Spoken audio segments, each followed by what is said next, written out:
Bom dia, meus amigos. Estamos aqui mais uma vez gravando mais um vídeo da nossa unidade 1, referente à história da riqueza dos homens de Leo Huberman,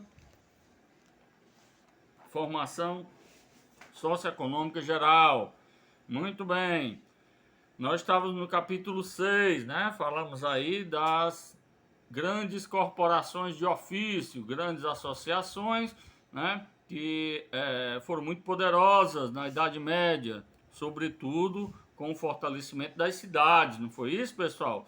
Aí nós estamos falando do século XII, XIII, XIV, XV, né, 300 anos, em que essas corporações de ofício reinaram nas grandes cidades europeias do ponto de vista da produção de mercadorias, né? Não somente isso, mas como também aí compartilhava o poder local, né? O mestre artesão, então ele aí acumulava algumas funções de concepção das mercadorias, né? De ser um tutor, né? Dos estagiários, porque agora é estagiário, mas na época aprendizes, né? Dos chefes dos jornaleiros, né? Os primeiros empregadores que nós conhecemos nesse sentido, que a gente pode considerar moderno, pagando por jornada de trabalho. Além disso, eles tinham o monopólio da produção e da circulação, né? Essas corporações de ofício depois elas vão cada vez mais ficar mais amadurecidas, depois elas vão constituir corporações superiores e inferiores, como a gente viu, né? Então, os próprios jornaleiros vão fazer as suas próprias associações, o que a gente pode vislumbrar como proto-sindicatos, né? Se a gente considerar que os sindicatos só vão surgir, né, na Revolução Industrial. Muito bem, esse foi o cenário que nós passamos no capítulo 6 e começou a ter também as revoltas, né, pessoal? Sobretudo dessas pessoas que se sentiram inferiorizadas, né? A formação das classes subalternas contra aqueles que tinham os privilégios nas cidades e também na região que a gente pode constituir a região agrícola, né? As revoltas camponesas. Muito bem, pessoal. Nós estamos indo aqui para o capítulo 7, que é um capítulo talvez um dos mais brilhantes e mais importantes desse livro. Aí vem o rei. Esse capítulo ele vai tratar, gente, de várias questões muito, que a gente pode dizer, relevantes para essa transição do feudalismo para o capitalismo, né?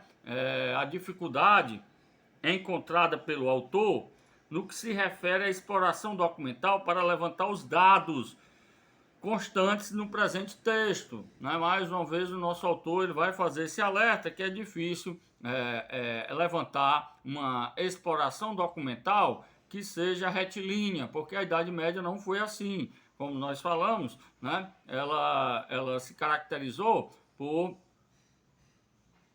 fatos pontuais, né? Fatos pontuais e fatos marcantes. Tanto é que essa reunificação dos reinos, como a gente vai chamar, ela não ocorreu de uma forma uniforme na Europa, né? Alguns reinos se unificaram rapidamente, outros só vai ocorrer, se a gente pegar o século XV, no século XIX, ou seja, 400 anos depois, né? O caso da Itália, o caso da Alemanha, porque tinham cidades muito fortes, que eram recalcitrantes nesse projeto de aí ceder, né, para formar um Estado nacional. Então,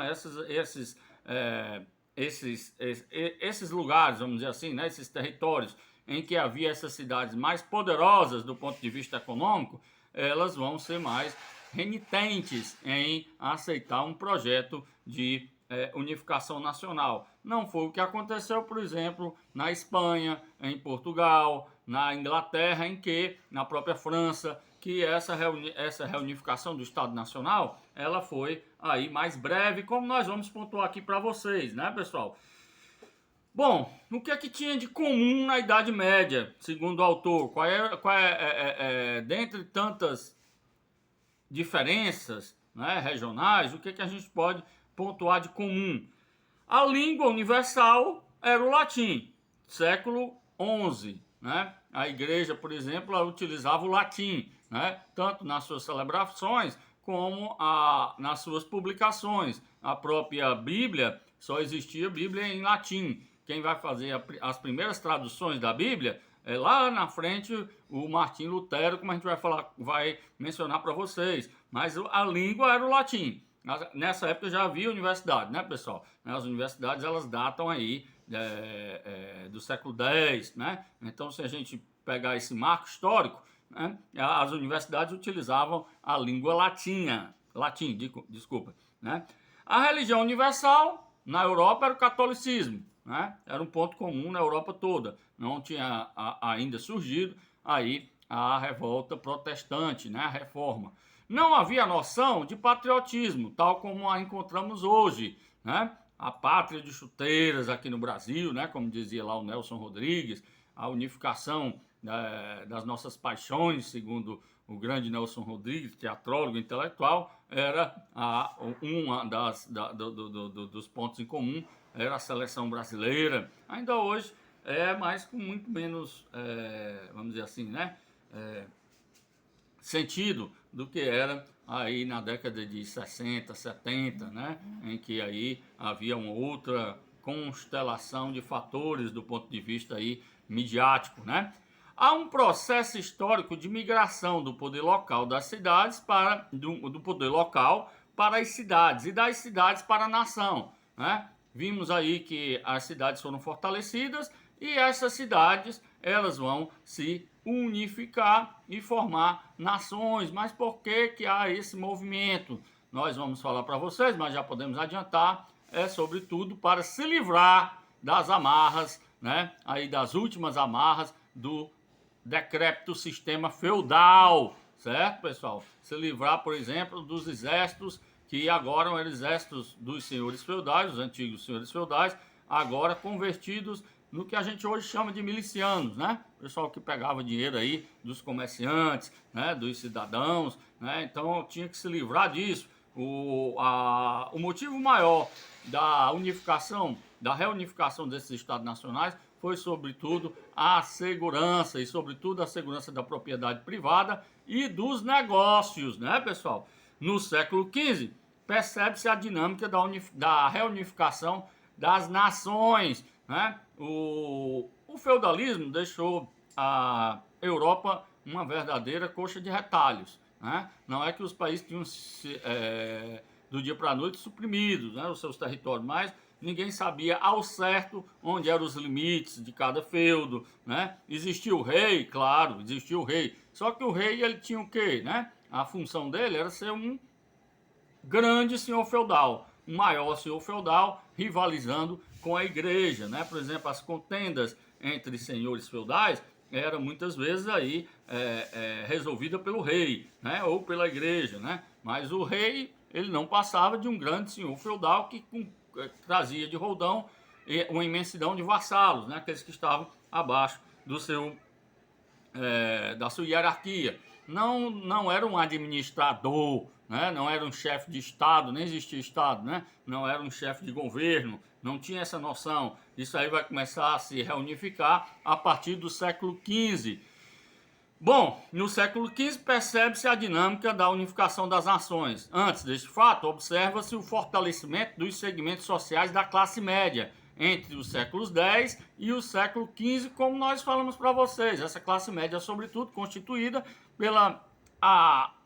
o capital comercial, né, os comerciantes e aqueles integrantes das associações de corporações de ofício, como nós falamos para vocês, né? Houve um grande fortalecimento desses segmentos sociais, né? Que agora queriam, de fato, se ver livre das últimas amarras do senhor feudal. Isso aí vai acontecer, né? Em que termos é o que a gente vai ver agora? Com a expansão dos setores médios, nas cidades surgem novas instituições e serviços. Estradas, segurança pública para evitar saques e assaltos, isenção para taxas de pedágio, enfim, a classe média exigia ordem e segurança, coisa que não poderia ser conferido pelo antigo sistema feudal e as suas personificações, os exércitos decadentes e os senhores feudais, por exemplo, né? Muito bem, antes no regime feudal, quem realizava a segurança eram os exércitos ligados à nobreza.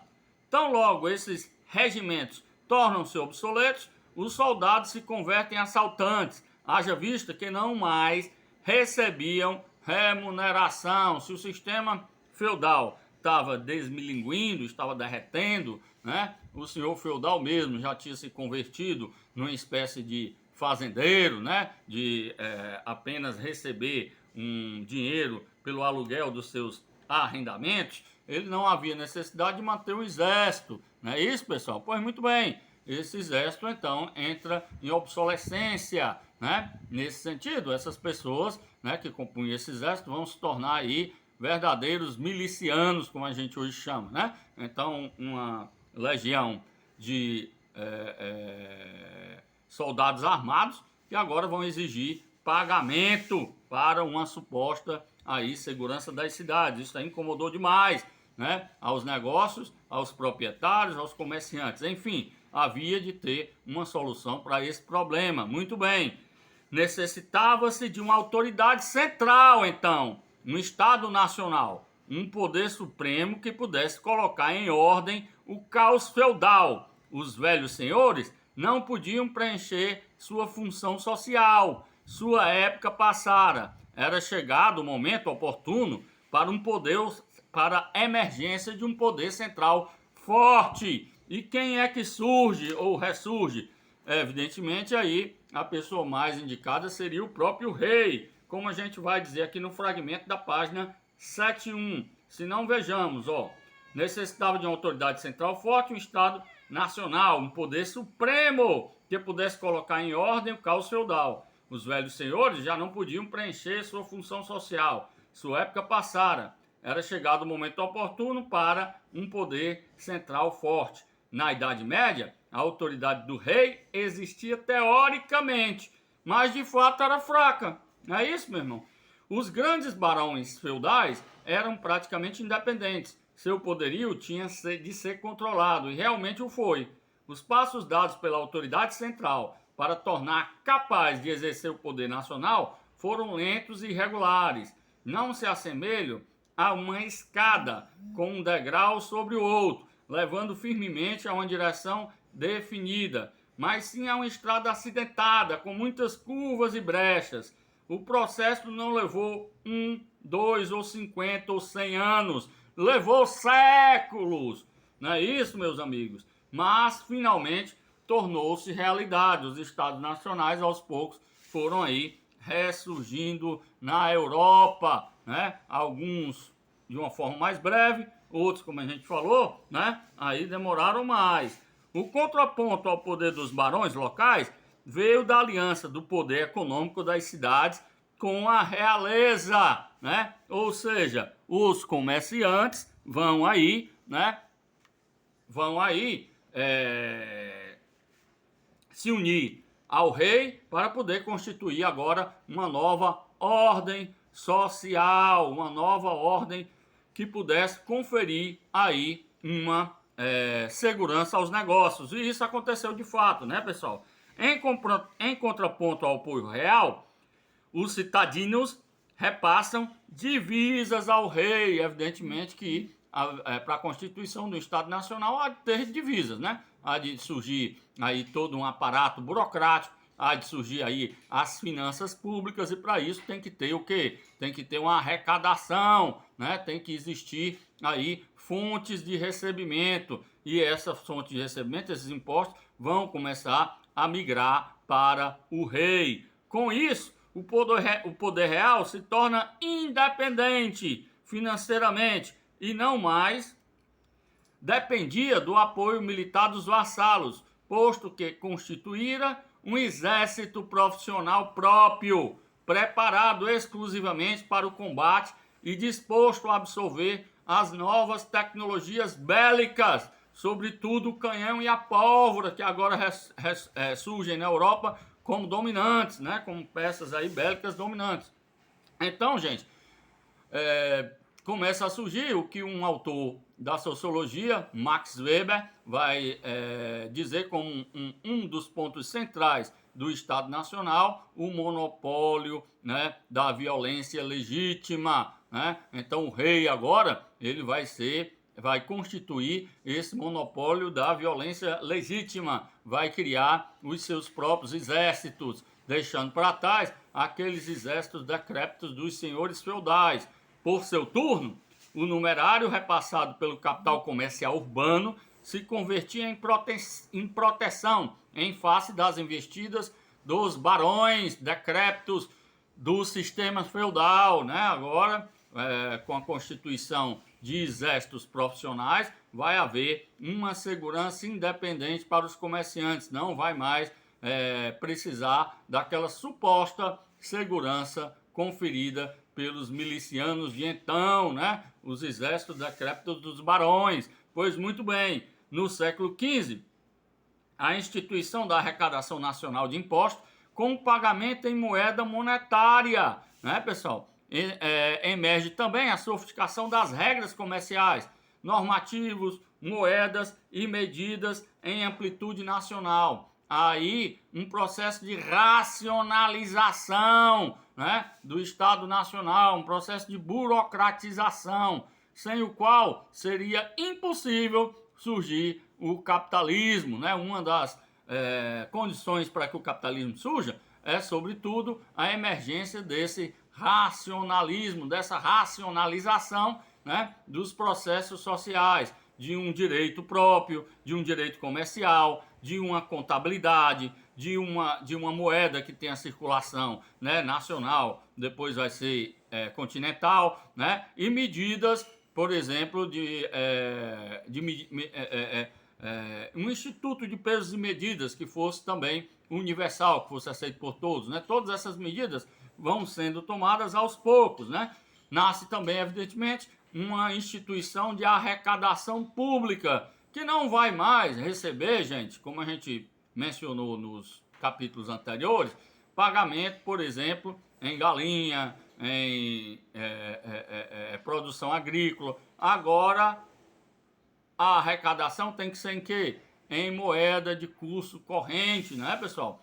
Em ouro, em prata, enfim, a moeda que fosse aceita no país, porque a arrecadação federal agora, ela tem que ter uma característica de impessoalidade, não é isso, pessoal? Então tem que ter aí uma moeda própria, né? Passa então a se constituir essa arrecadação a partir da moeda de curso forçado da época, né? Aí cada país tinha a sua, né? Ainda nós não estamos na unificação geral, vamos dizer assim, do capitalismo, a reunificação dos estados nacionais, né? Então cada um teve que ceder a sua moeda, o seu próprio instituto de pesos e medidas, né?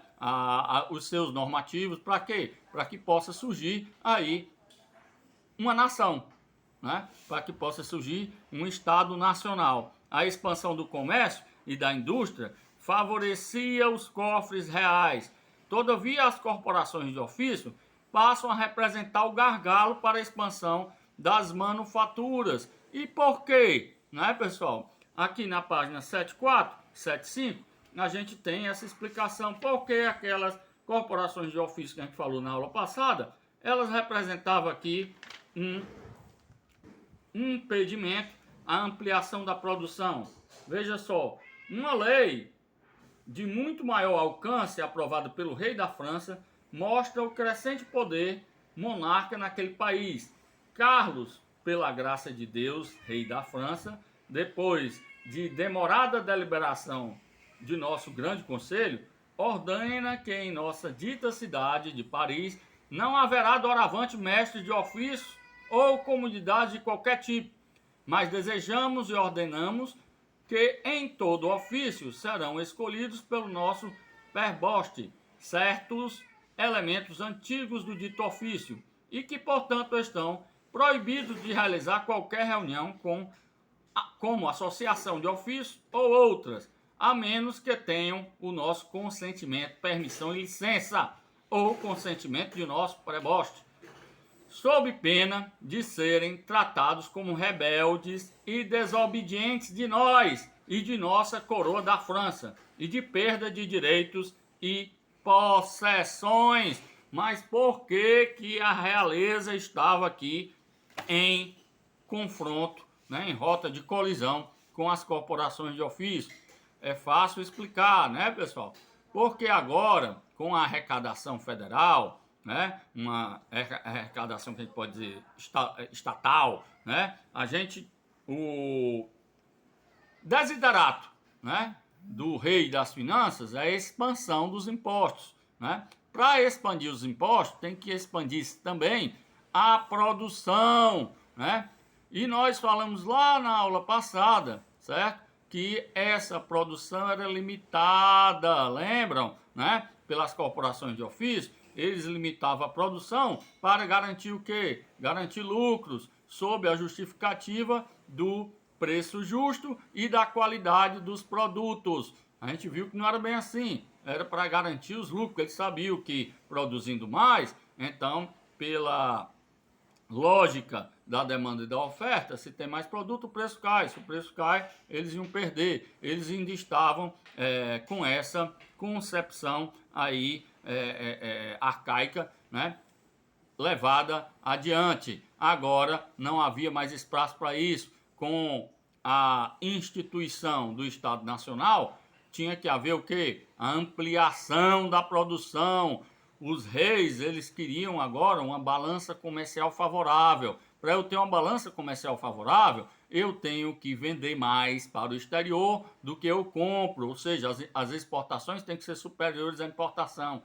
Para que isso ocorra, eu tenho que produzir uma quantidade tal que supra as necessidades internas do meu país e que eu possa, a sobra, exportar. É uma lógica simples que perdura desde esse período aqui do século XV até os dias de hoje.